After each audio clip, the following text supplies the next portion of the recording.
the boarding is purely to steal from the ship. But as I said, during the attack, the ship is often not under its lawful command. The time of the attack is usually from about 10 o'clock at night to around 2 o'clock in the morning. It's the range of the attack, so these are night attacks against the vessels.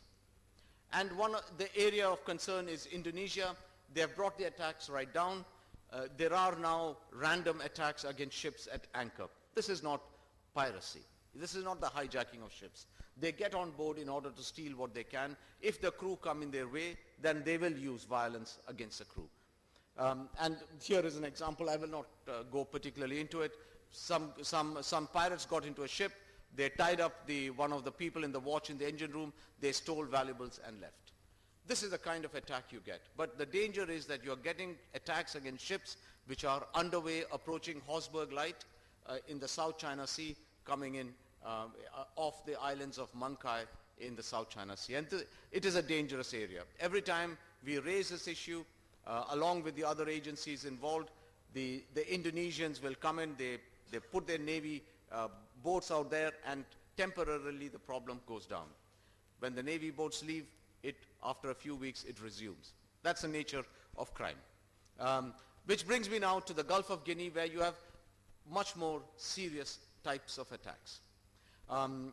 There have been 7 attacks this year. There have been two deaths, one of which was a murder of the captain on board a ship. I'll talk about this incident. There is a vast amount of underreporting of incidents in West Africa. We think it is mainly because the ships which are being attacked are regularly going into these ports, and they fear reprisals. They fear administrative problems by the local authorities against the master and the ship. So they tend to solve the problems themselves. But that, I would submit, is the wrong way to go about it. It is only when there is international pressure upon the governments to take action that they will take action. Governments are like everyone else. You respond to the people who make the most noise and demand the resources. There is always less resources and more demands upon the resources. So it is in our interest to raise the issue. It's only when the issue is raised and when companies say that we are not going to invest in, let us say, a container berth in your port unless you do something to improve the security there, that is when the people wake up and they smell the coffee. And they say, we have got to do something about this problem. And so the action, the response then follows. So there is a vast amount of underreporting. It is unfortunate, and very recently we have had the 2 people who have been killed on board a vessel. The attacks are taking place in one case this year, 110 nautical miles south of Lagos, and another attack 83 nautical miles south of Cotonou. Now the Nigerian problem arises originally from the insurgency in the oil producing areas of Nigeria, where the people feel that they are not getting a fair share of the oil revenue which is being generated. It's a political problem, nothing to do with us over here. But as a result of it, oil workers have been kidnapped and held for ransom. Oil pipelines have been damaged and the oil has been stolen, and there is a well-established criminal system by which oil, particularly oil, is stolen, refined, and then sold to fishing vessels and others illegally without the authority of the Nigerian government. Now this is the attack on the 13th of February this year, where 8 armed pirates boarded a drifting bulk carrier. Drifting because ships do not go into these ports immediately, because they feel that it is more dangerous if they are anchored inside a port. Of course, there you are vulnerable, you cannot move, and so on and so forth. And so the ships wait outside until they are given instructions that a berth is ready for them inside the port. Then they approach, pick up the pilot, and they go inside. Now these 8 armed pirates targeted a drifting bulk carrier. The chief cook was taken hostage to the captain's cabin. The master was forced to open it. The pirates fired 20 bullets through the master's cabin door, killed him. The chief engineer realized what was happening. He tried to escape in his cabin through the window, and in that he fell and he died subsequently.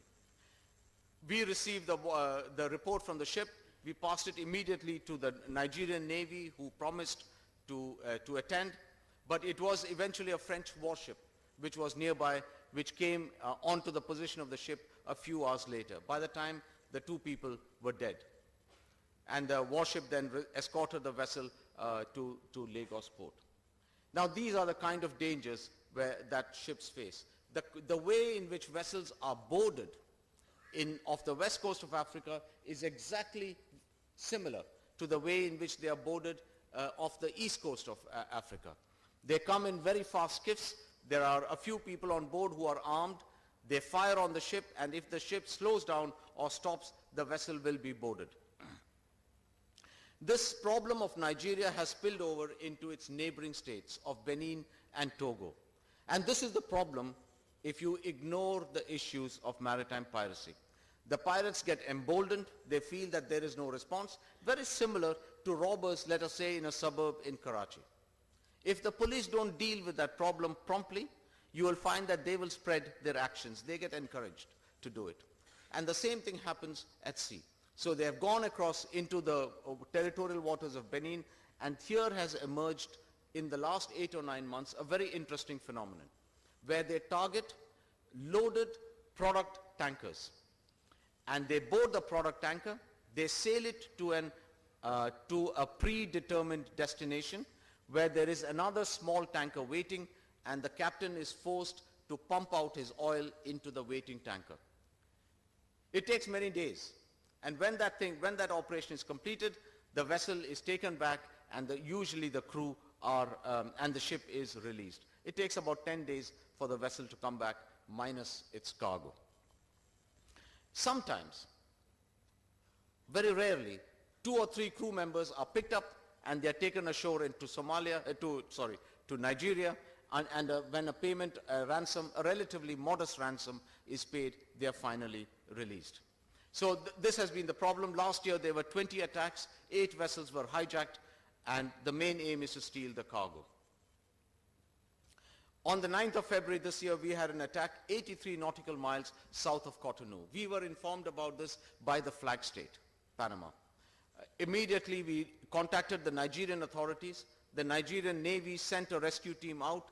They boarded the ship, removed the pirates, and all the crew and the vessel were rescued. It shows the value of a public-private partnership in this important area. Now, the result of all this public attention on Benin and Nigeria in last year has been that they got together and they have had a joint agreement, a bilateral agreement to protect their vessels. Nigeria has the navy, Benin has the problem. So together they got together, and one of the things that Benin has done is to designate safe anchorage areas outside the port of Cotonou. Here they are. And of these 4 areas, if any operators are going to these areas, it is the middle one at the top, which is the most secure anchorage, which is patrolled 24 hours of the day. The others are patrolled only at night, which allows the problem to arise. Time of attack, again at night, from 10 o'clock to 2 o'clock typically. Which brings us now to Somalia.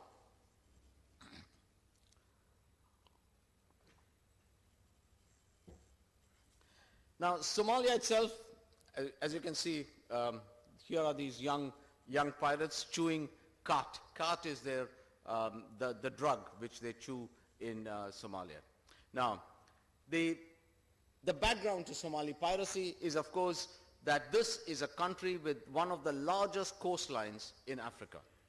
And it has had no central government for 2 decades. It's been broken down by civil war. It's controlled largely by groups in certain parts of Somalia. The Somali society is clan-based, and there is clan-based rivalry. There is now a drought in Somalia, very little food. The people there are absolutely desperate. And in the central part of Somalia, which is where the pirate operations are taking place. There has been no foreign direct investment for decades. There is very little legitimate commerce in this area. So, if you are a 20-year-old Somali, you have never in your life seen a policeman in uniform. You have never seen a police station, a courtroom. You have probably never gone to school. There is no employment in your area. And these are some of the factors which drive them towards these desperate conditions at sea. I have no sympathy for Somali pirates, but I think you need to understand the background from where this is coming. And in the early days, when the Somali government fell, there were allegations. I don't know about it, but there were allegations that foreign fishermen were coming in and fishing up, taking all the fish from the Somali waters, which is rich in fish, and stealing it really it was one of their big sea assets, marine assets, which was being stolen. And when the tsunami took place, the tsunami washed ashore a number of drums of highly toxic material, apparently being dumped by people off the coast of Somalia because they simply did not have a government. Now these are all the stories which are told and retold among the young people in Somalia to try and tell them that there is a legitimate reason why they should be going out 1,000 nautical miles out to sea and seizing a fully loaded, very large crude carrier carrying 300,000 tons of oil and bring it back to Somalia and hold it until a ransom is paid. There is no connection really between the two. But you can see how the young people there are being told, being given a rationale, an improper rationale on why they should be doing this. So let's look at the problem of Somali piracy over the last 4 years. 2007, the picture looked like that on our map. There were random attacks against ships. There were a few attacks which succeeded, and ships were hijacked very close to the Somali coast and up in the Gulf of Aden.